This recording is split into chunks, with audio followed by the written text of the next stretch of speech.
materi yang saya ampu ini bukan sosiologi hukum ya, tetapi pengantar sosiologi.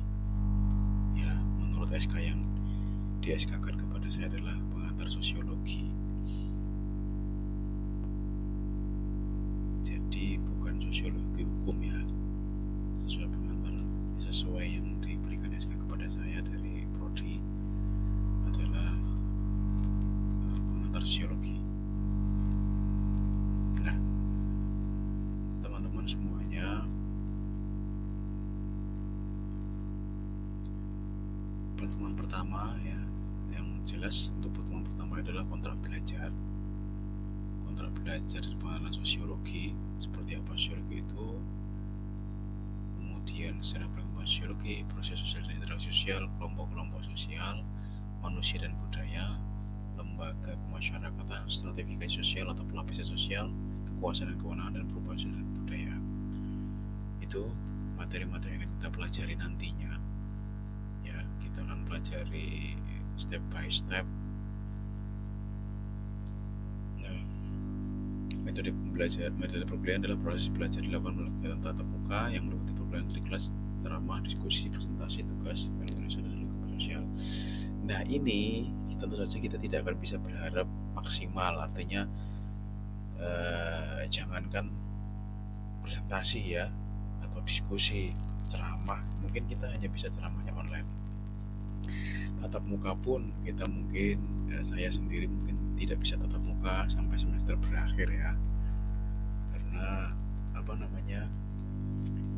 ada hal-hal yang terjadi yang mungkin tidak membuat saya tidak bisa mengisi secara luring ya, walaupun sebenarnya saya memenuhi syarat mengisi luring gitu ya, tapi ya itulah ya, ada faktor-faktor tertentu ya, tidak masalah. Yang penting materi sudah saya siapkan, akan saya berikan semuanya kepada teman-teman. Kemudian tugas, nanti saya hanya akan memberikan satu tugas saja, tidak perlu banyak-banyak ya. Tugas mungkin hal-hal yang mudah saja yang teman-teman bisa buat. Artinya saya tidak suka mempersulit mahasiswa ya. Kalaupun ada dosen lain yang suka mempersulit mahasiswa, itu bukan style saya ya. Kalau ada dosen lain ya monggo saja, silakan, tetapi mempersulit orang itu kan sebenarnya bukan moral yang baik. Walaupun kebanyakan pejabat yang berkuasa itu selalu suka mempersulit orang lain, apalagi orang yang dianggap lebih bawah daripada dia. Itu juga bagian dari sosiologi. Kenapa masih ada orang seperti itu? Kemudian kedisiplinan ya. Kalau kuliah tatap muka memang tidak boleh pakai kaos oblong ya, masih wajib tepat waktu dan seterusnya. Tapi ini untuk tatap muka kita luring. Saya juga tidak membebani mahasiswa untuk harus on kamera, karena on kamera itu pun juga membebani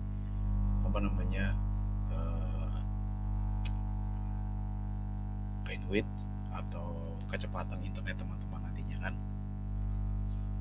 Ini proses penilaian, metode pembelajaran,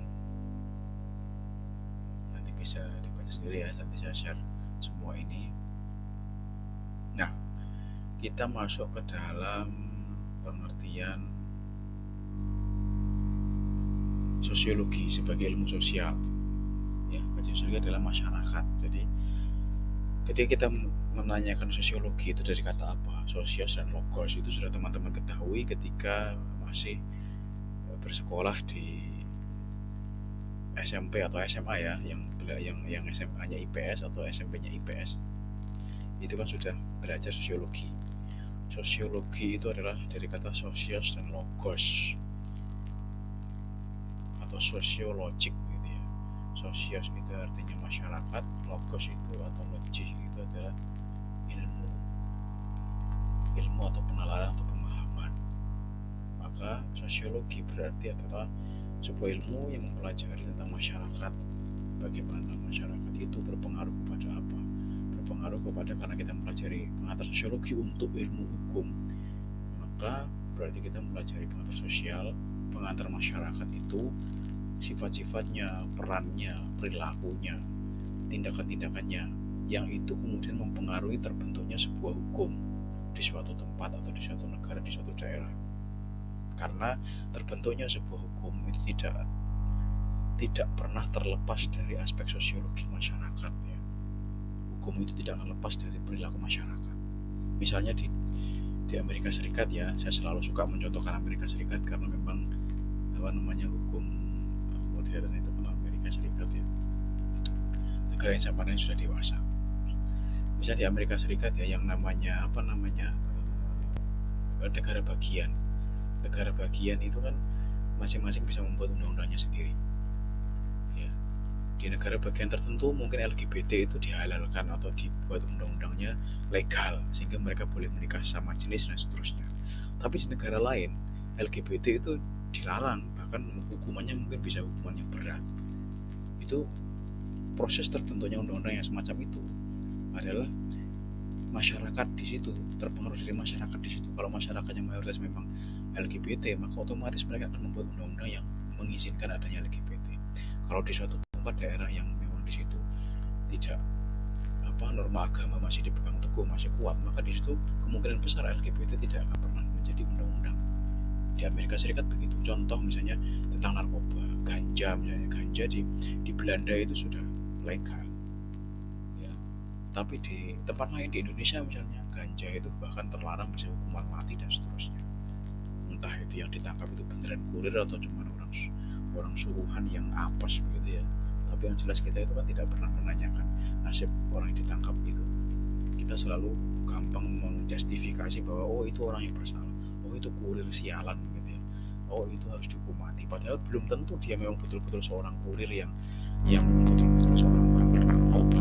Bisa saja dia korban jebakan dari bos yang lebih tinggi kan begitu ya. Maka orang hukum itu harus jangan mengedepankan kebodohan emosi, kemudian ketidaktahuan, kemudian menimbulkan arogansi ya, karena kebodohan kemudian mengedepankan fitnah kesana kesini gitu ya. Itu bukan style orang hukum gitu ya. Kalaupun Anda menemui misalnya dosen-dosen yang stylenya semacam itu ya, jangan diikuti. Teman-teman harus banyak membaca, jangan mengandalkan dosen gitu ya. Karena dosen itu macam-macam. Ada dosen yang mungkin tidak ini ya, gelarnya begitu ya, dosen ngajar, dosen pidana, gelarnya magister kenotariatan, itu kan tidak cocok sama sekali terhadap ya. Atau dosen yang mengajar pelajaran agama yang basicnya adalah sarjana kosmetik, itu masih tidak cocok sama sekali. Jangan menilai dosen, andalkanlah kemampuan teman-teman sendiri untuk menggali ilmu itu dengan banyak membaca. Cari referensi buku sebanyak-banyaknya ya. Nah, dosen itu kan bisa salah. Justru dosen itu kan kadang juga tidak selalu dia ahli. Banyak mereka dosen yang hanya karena mencari pekerjaan gitu ya, bukan karena dia ahli ingin mengabdi kepada bangsanya dengan pendidikan. Jadi itu yang teman harus pahami. Saya sendiri tidak merasa memberikan ilmu, walaupun mungkin saya seorang pengacara begitu ya, tapi saya tidak merasa lebih pintar dari teman-teman. Mungkin saya belum membaca, tapi teman-teman sudah membaca. Karena hukum itu kan dinamis ya. Kadang hari ini hukumnya apa, besok sudah berganti. Ketika saya tidak cepat membaca, teman-teman lebih dulu membaca, maka Anda lebih pintar dari saya. Itu hukum itu dinamis, maka siapa yang cepat memahami suatu hukum, maka dialah sebenarnya akan menguasai hukum itu ya. Jadi saya tidak merasa memberikan ilmu, teman-teman sendirilah yang menggali ilmu itu sendiri dari pemahaman teman-teman sendiri. Saya hanya memberikan pengarahan yang semaksimal saya pahami gitu ya. Kalaupun saya salah, jangan ragu untuk memberikan teguran gitu ya. Jadi misalnya, Pak ini harusnya begini begitu ya, teman-teman boleh langsung sampaikan ke kita lewat sarana-sarana elektronik guys, nggak masalah ya. Nah, bagaimana membedakan ilmu sosiologi itu dengan ilmu sosial lainnya ya, ilmu politik itu bukan kekuasaan. Ilmu politik itu lebih kepada bagaimana cara meraih kekuasaan. Kalau antropologi itu lebih kepada budaya. Jadi bagaimana masyarakat, bagaimana orangnya itu, suku-sukunya itu lahir dari orang yang mungkin kulitnya hitam, mungkin orang Afrika itu ya, orangnya dari keturunan Adam yang ini gitu ya, kemudian lahir itu antropologi, ilmu yang pelajari tentang manusia kan. Antropos itu kan manusia, logos itu ilmu, jadi ilmu pelajari tentang manusia dan kebudayaannya. Kalau ilmu ekonomi itu ilmu yang mempelajari tentang bagaimana proses produksi industri menyeraih keuntungan kan. Kalau psikologi sosial itu ilmu tentang perilaku manusia. Sosiologi itu bersifat umum, dia mencakup semua itu, termasuk ilmu politik, kebudayaan, bahkan ilmu ekonomi, perilaku manusia itu juga akan nanti termasuk kepada sosiologi itu. Nah, apa yang dimaksud dengan masyarakat dalam ilmu sosiologi? Manusia yang hidup bersama. Yang jelas tidak disebut masyarakat apabila tidak hidup bersama. Ketika sudah hidup bersama maka itu disebut masyarakat. Anda sendiri berarti namanya adalah individu, bukan masyarakat. Tapi kalau Anda sudah bergaul dengan satu orang, itu berarti Anda sudah bermasyarakat. Ya. Kemudian bercampur untuk waktu yang cukup lama dan memiliki norma nilai dan budaya sebagai ikatan sosial. Jadi kelompok ini ya membentuk kelompok begitu, orang satu individu ini kemudian kenalan satu sama lain, kemudian membentuk sebuah kelompok yang satu sama lain kemudian membentuk suatu norma, suatu nilai-nilai budaya tertentu yang mengikat mereka. Ketika itu sudah mengikat mereka maka itu menjadi hukum bagi mereka sendiri. Ya, itu namanya manusia sosial, makhluk sosial. Nah, ini pengertian sosiologi menurut Peter Ashroff. Salah satu sosiologis. Ya, selain nanti ada banyak, ada Khaldun dan seterusnya. Ya, teman-teman kalau misalnya punya uang lebih begitu ya, bisa membeli bukunya Ibnu Khaldun. Saya sarankan membeli bukunya Ibnu Khaldun yang berjudul Muqaddimah. Muqaddimah itu yang perlu teman-teman pahami ya, bahwa sosiologi itu adalah sebenarnya bukan yang mengawali adanya ilmu sosiologi yang betul-betul lengkap komplit, itu adalah Ibnu Khaldun. Ibnu Khaldun itu salah satu sosiolog, dia juga salah satu politisi yang terkenal di zamannya. Walaupun di akhir hidupnya beliau sangat putus asa karena keluarganya meninggal, bukan sangat putus asa ya, artinya dia sangat shock dengan keluarganya yang meninggal semua dalam tragedi kapal yang tenggelam dari Alexandria, dari kalau nggak salah dari Aljazair ke Alexandria, Mesir. Keluarganya semua meninggal. Entah itu ada sabotase politik dan seterusnya, kita nggak tahu ya. Tapi yang jelas Ibnu Khaldun itu bukunya paling komplit yang pelajari tentang sosiologi. Dia maka disebut bapak sosiologi. Di samping orang-orang yang lain seperti Peter Ashrokin dan lainnya, kita akan nanti pelajari. Jadi menurut Peter Ashrokin ini, pengertian sosiologi adalah ilmu yang pelajari hubungan timbal balik antara gejala-gejala sosial, gejala ekonomi di mana gambaran warga dengan moral gerakan masyarakat politik. Jadi menurut beliau itu hal kita berarti kalau sedang gejala sosial atau biologis. Menurut beliau itu sosiologi adalah ilmu yang pelajari hubungan timbal balik antara aneka macam gejala-gejala sosial. Jadi kenapa misalnya ada demo, misalnya demonstrasi mahasiswa gitu ya, misalnya yang terakhir ini ada teman-teman kita di UMPO Muhammadiyah Ponorogo yang mahasiswa-mahasiswanya melakukan demonstrasi dengan judul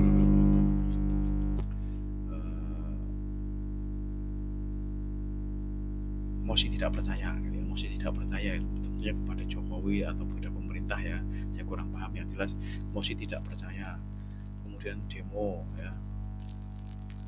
Itu karena apa mahasiswa begitu? Karena gejala ekonominya tidak sehat. Yang pertama kita bisa lihat ya,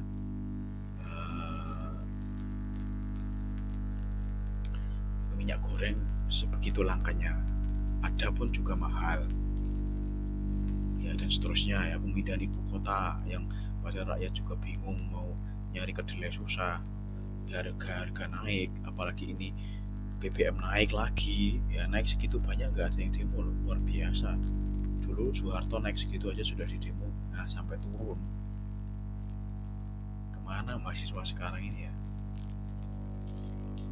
Nah itu gejala sosial. Kenapa ada aksi maka ada reaksi, ada api maka ada asap kan. Walaupun sekarang ada api yang tidak ada asap, misalnya api spiritus itu nggak ada asapnya, tapi ini kan suatu perumpamaan bahwa ada aksi pasti ada reaksi. Ketika pemerintah itu misalnya dianggap gagal, maka rakyat pasti akan melakukan sebuah reaksi, salah satunya demonstrasi ya.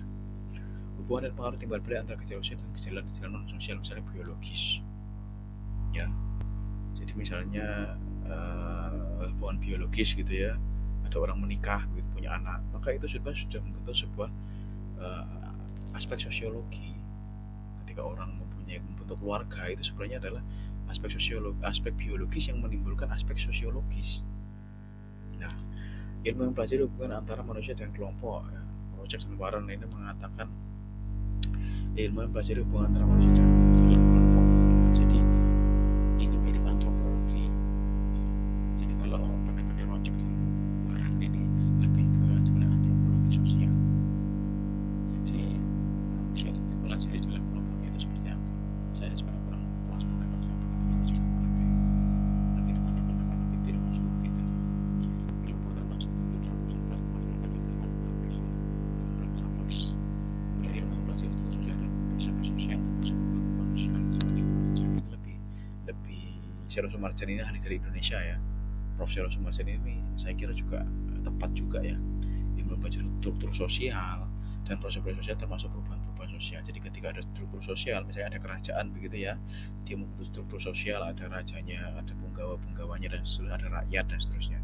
Kemudian terjadi proses-proses sosial, misalnya dia melakukan peperangan, meluaskan wilayah. Kemudian setelah itu terjadi perubahan sosial, misalnya ada pemberontakan yang kemudian meruntuhkan kerajaan tersebut. Misalnya semacam itu ya contoh-contohnya. Kemudian ya ini pertemuan kedua, kita langsung maraton saja ya, karena kemarin mungkin teman-teman tidak kita ajar, saya mungkin ada kesibukannya lainnya, membuat teman-teman tidak bisa terlayani dengan baik. Nah, sejarah perkembangan sosiologi, 3 tahap perkembangan sosiologi yaitu sosiologi sebelum Auguste Comte ya, Auguste Comte ya, bukan Comte ya. Conte itu kan Italia. Jadi sosiolog Auguste Comte ini adalah orang dari Prancis, orang Paris begitu. Dia sempat gangguan jiwa, kemudian dia sembuh dan jadi bapak sosiologi menurut orang-orang barat. Tetapi sebenarnya sebelum Auguste Comte ini ada yang sudah telah membuat ilmu sosiologi, yaitu siapa? Ibnu Khaldun. Tetapi karena baratnya ya gengsi ya, barat nggak mau mengakui Ibnu Khaldun karena dia orang Islam toh. Tapi sebenarnya barat itu mengakui, hanya saja dia tidak ditulis sebagai bapak sosiologi, tapi sebenarnya dia diakui oleh sebagian besar pemikir barat sebagai orang paling besar. Karena Auguste Comte pun sebenarnya, Auguste Comte ini pun sebenarnya dia juga mengambil banyak ilmu dari beliau Ibnu Khaldun. Kemudian periode setelah periode Auguste Comte, jadi periode Auguste Comte itu periode ketika dia di Paris, kemudian dia menuangkan semua pengamatannya terhadap masyarakat. Ketika dia kan pernah putus cinta, kemudian dia hampir bunuh diri, stres begitu ya. Dia sembuh, kemudian dia mempelajari ilmu dan dia menjadi seorang ahli sosiologi di sebuah tempat mengajar begitu ya. Kalau dulu ya universitas, kalau sekarang universitas gitu ya. Nah, dari sini kita ambil pelajaran ya bahwa kegilaan itu tidak mesti membuat orang itu kehilangan masa depan. Kalau teman-teman yang stres karena putus cinta, jangan sampai bunuh diri. Sabar dulu ya, siapa tahu teman-teman nanti sembuh, kemudian malah jadi orang yang besar ya.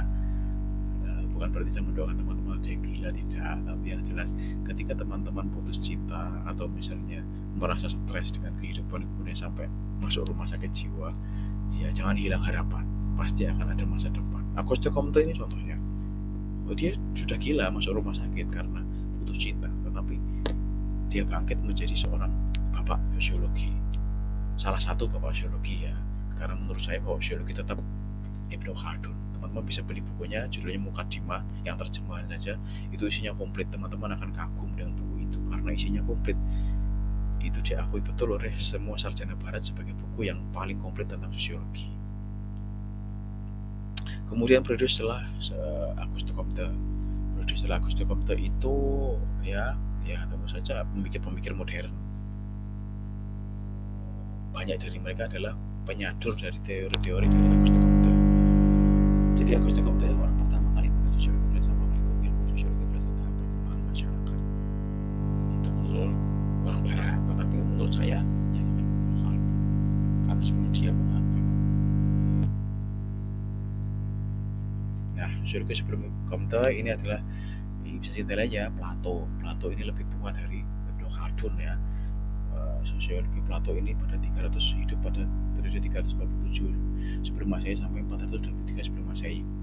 Jadi Plato ini mengkaji tentang hubungan masyarakat dengan negara. Masyarakat merupakan refleksi dari manusia berwarna yang harus dilindungi oleh negara.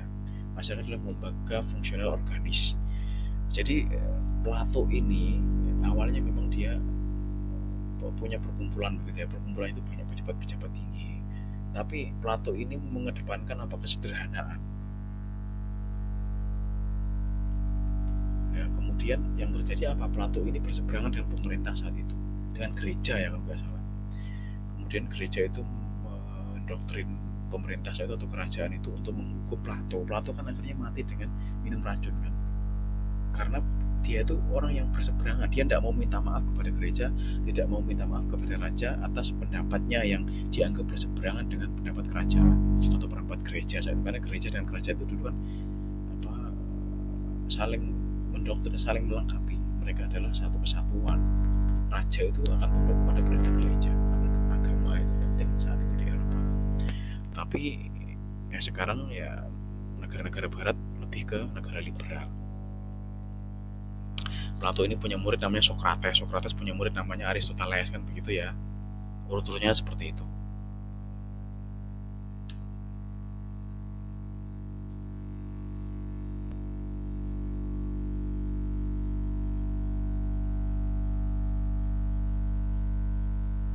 Pencet ya. Baik, ini the next sosiologi Aristoteles ya. Ini muridnya Socrates. Sosiologi Aristoteles 384 sampai 322 sebelum Masehi menunjukkan analisis Plato bahwa masyarakat dilindungi oleh negara karena masyarakat mengandung basis moral. Jadi masyarakat itu harus dilindungi oleh negara, teman-teman, bukan justru dijadikan komoditas oleh negara. Karena masyarakat mengandung basis nilai moral. Di dalam masyarakat itulah moral negara akan terbentuk. Ketika masyarakatnya rusak, maka moral seluruh negara akan rusak. Iya kan? Benar apa yang dikatakan Aristoteles ini.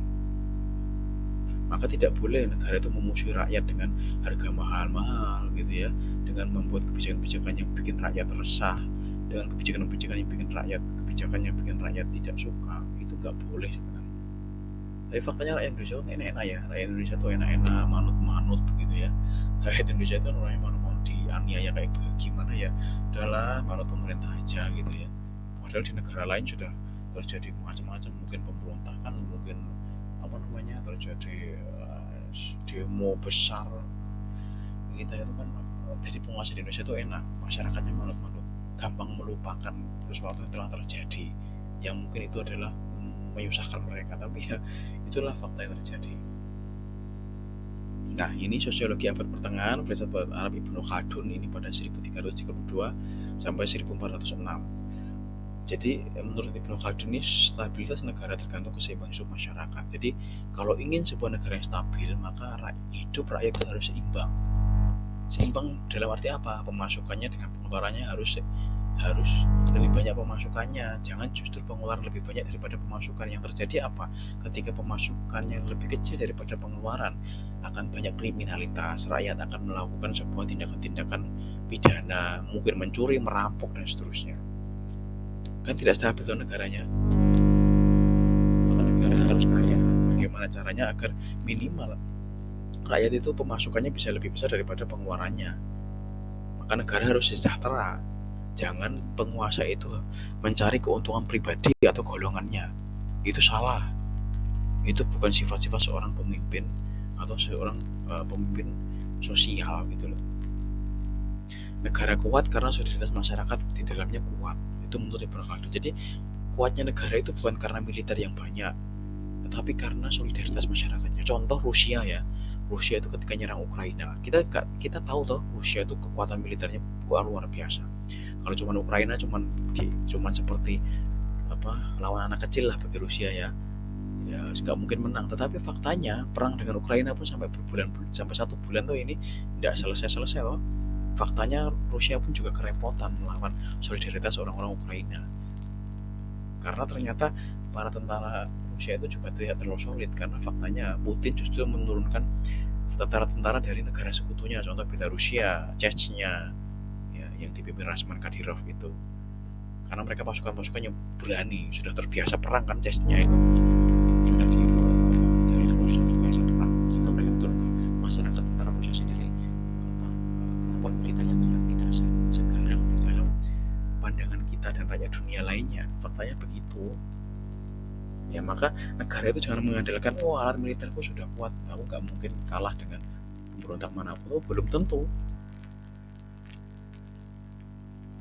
Kemudian sudah lagi zaman Renaissance, ini ada Niccolo Machiavelli. Machiavelli ini salah satu pemikir sosialis ya, sosialis dan lebih ke arah komunis beliau ini. Ya, jadi dia mengkaji kekuasaan politik masyarakat atau negara. Untuk mendapatkan kekuasaan harus menggunakan dengan segala cara. Menurut Machiavelli ini untuk mendapatkan kekuasaan harus dengan segala cara. Ini kan teori-teori komunis kan. Ya nggak boleh kalau kita orang Islam atau orang beragama atau orang bertuhan itu tidak boleh menggunakan segala cara untuk meraih kekuasaan, karena kekuasaan kan tidak abadi. Bisa jadi kita hanya berkuasa sehari 2 hari, mungkin besok matinya pun mungkin diracun oleh orang kepercayaan kita kan begitu. Seperti Lenin itu kan matinya juga diduga diracun oleh Stalin, karena Stalin saat itu ingin mewariskan karena Lenin saat itu mau mewariskan kekuasaan kepada Leon Trotsky, sementara Stalin mengebet banget ingin berkuasa. Akhirnya diracun aja lah itu, surat-suratnya dipalsukan, Stalin yang naik, lawan-lawannya disingkirkan semua, dibunuh semua. Ya, begitu ya. Kemudian masyarakat dalam politik tidak ada moralnya. Ini kita nggak perlu meniru teorinya Machiavelli-nya, tapi ya ini cukup tahu saja. Jadi dalam politik tidak ada moral, maka dalam Machiavelli ini contoh sekali di negara-negara komunis. Negara dalam politik tidak ada aturan gitu ya. Jadi politik itu boleh mengandalkan cara-cara, itu menurut Machiavelli. Melalui power yang dimiliki, negara selalu berkuasa atas masyarakat, yaitu dengan otoritarianisme. Itu sudah nggak zaman lagi sekarang, karena negara di zaman sekarang harus demokratis. Kalau ada misalnya orang yang masih otoriter begitu ya, nggak mau diingatkan orangnya sok-sokan begitu, padahal dia nggak benar-benar memahami atau nggak benar-benar pintar, maka ya itu sama dengan orang-orang seperti Machiavelli ini. Kemudian ke-17 ini ada Thomas Hobbes, ya, hidup pada periode 1588 sampai 1679. Nah ini bisa dibaca sendiri ya, bahwa untuk mengkaji stabilitas maka perlu adanya perjanjian. Manusia selalu harus saling berkelahi. Faktanya memang begitu ya. Faktanya Rusia dengan Ukraina kan berkelahi. Manusia perlu diatur oleh negara melalui kontrak sosial. Dengan kontrak sosial masyarakat dapat berfungsi sebagai mestinya. Kewenangan untuk mengatur masyarakat. Masa kewenangan negara menjadi otoriter. Nah itu nggak boleh sebenarnya. Hubungan negara masyarakat adalah Hobbes, yaitu negara masyarakat. Ini hubungan menurut Thomas Hobbes. Kemudian ada John Locke. John Locke itu 1632 sampai 1740 Masehi. Jadi dia melanjutkan alias Thomas Hobbes tentang kontrak sosial, namun ada perubahan sedikit. Masyarakat berhak merubah kontrak sosial jika memang pemegang kewenangan dianggap gagal merugikan masyarakat. Nah itu kita boleh saja merubah misalnya UUD 45 itu jika memang penting untuk masyarakat, tetapi jangan sampai merubah UUD 45 itu untuk kepentingan kelompok politik, kemudian agar presiden itu menjabat lagi gitu loh, nggak boleh. Atau misalnya untuk mengamankan kedudukan politik tertentu, itu nggak boleh. Itu menyalahi aturan. Masyarakat boleh menggugat seperti itu, maka dia boleh melakukan demo, apalagi menggulingkan kudeta, itu ya terserah masyarakat saja. Tapi yang jelas jangan sampai membuat kekacauan, karena itu juga tidak baik untuk perkembangan masyarakat itu sendiri. Proses pengambilan keputusan harus demokratis ya. Masyarakat melihat alasan yang harus dihormati oleh pemegang kewenangan, itu menurut John Locke. Hubungan masyarakat dengan negara ala John Locke adalah seperti negara, ruang publik, dan masyarakat. Jadi ada namanya ruang publik. Jadi negara tidak boleh semena-mena mengeluarkan kebijakan, harus ada ruang publik untuk mengkaji itu, apakah itu kebijakan saya benar atau tidak. Ya, misalnya dekan gitu ya, harus kebijakannya harus dikaji dulu, jangan asal mentang-mentang berkuasa melakukan kebijakan yang tidak manusiawi atau tidak menggunakan tata aturan gitu ya. Nah, faktanya lebih banyak orang-orang yang seperti itu ya. Nah, sosiologi Auguste Comte ini pada 1798 sampai 1857 mulai pertama kali memberikan antara ruang lingkup kajian sosiologi dengan ruang lingkup ilmu pengetahuan lainnya. Ada 3 tahap ilmu pengetahuan, yaitu tahap teologis. Jadi tahap teologis orang-orang masih mempercayai roh-roh nenek moyang, dewa-dewa begitu ya. Kemudian yang tahap kedua adalah metafisik, mempercayai kekuatan alam dan bukti ilmiah. Sudah lahir agama kan ya. Tahap metafisik ini lahir agama-agama. Kemudian tahap positif adalah tahap rasional. Ini mulai orang-orang itu berpikir adanya demokrasi, adanya sosialisme, adanya islamisme gitu ya. Itu tahap rasional. Kemudian sosiologi merupakan studi positif tentang hukum-hukum dasar dan istilah-istilah sosial. Comte memberikan antara sosiologi statis dan sosiologi dinamis. Nah, setelah Comte belajar tentang hubungan antar masyarakat, gejala sosial saling berkaitan. Sosiologi harus mencakup segala terkait dengan kehidupan masyarakat, ekonomi, politik, keluarga, budaya, norma, dan sosial pembangunan dan lain-lain. Sosiologi dinamis, sosiologi terkait dengan pembangunan dan perubahan sosial. Jadi sosiologi itu selalu akan mempelajari tentang perubahan sosial. Ini bisa dibaca sendiri ya, mazhab-mazhab Comte.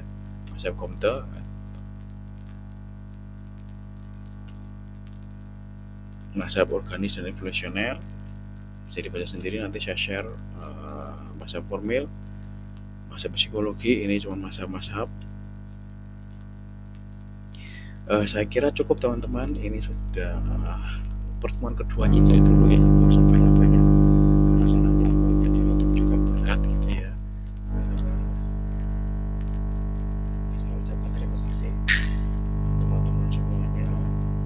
Mungkin ini dulu yang dapat saya sampaikan. Semoga teman-teman sehat walafiat, selalu kuat menjalani kehidupan dan kenyataan hidup ya. Jangan menyerah untuk sesuatu yang baik ya, dan bersabarlah apabila ada cobaan yang melanda teman-teman.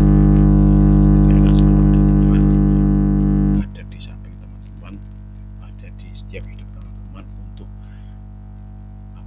membantu teman-teman bangkit. Yang kita perlukan hanya sedikit menunggu ya. Begitu teman-teman, terima kasih, saya akhiri. Assalamualaikum warahmatullahi wabarakatuh. Selamat malam.